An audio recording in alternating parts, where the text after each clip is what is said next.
Our current situation in Zimbabwe yakutopisa tsitsi nekuti vanyaso kuonekwa kuti aiwa we're just being scammed nevanhu vari muleadership.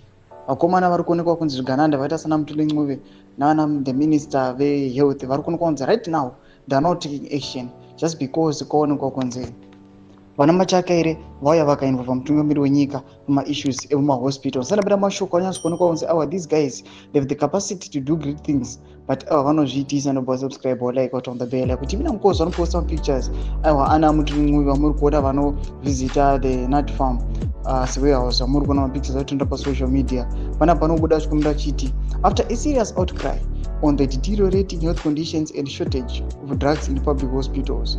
Today, Professor Mutule Ncube and Dr.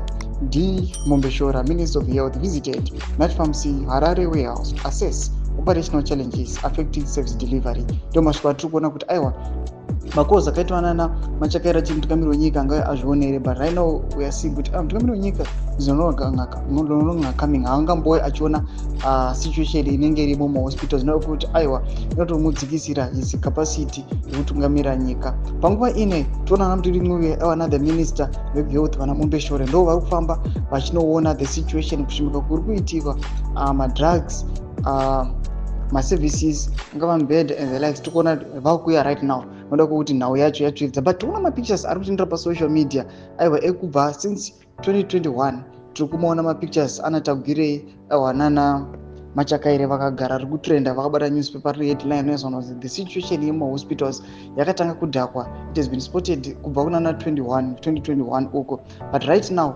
ndopauda kuita action 4 years after patinoona kuti this situation mukuona kutozoripotiwa pakaripotiwa kuna 2021 zvadzo kuti yange tobva kumasure zvinhu zviratidza kuti hazvasanomira zvakanaka. Mbudzi mafungiro enyu muri kudii pamusoro pethis our second republic vanhu vari kuregreta kuti aya vakomana tinge takaita mistake. Ndina kumesection medu dzemafungiro enyu subscribe like cheto on the bell icon.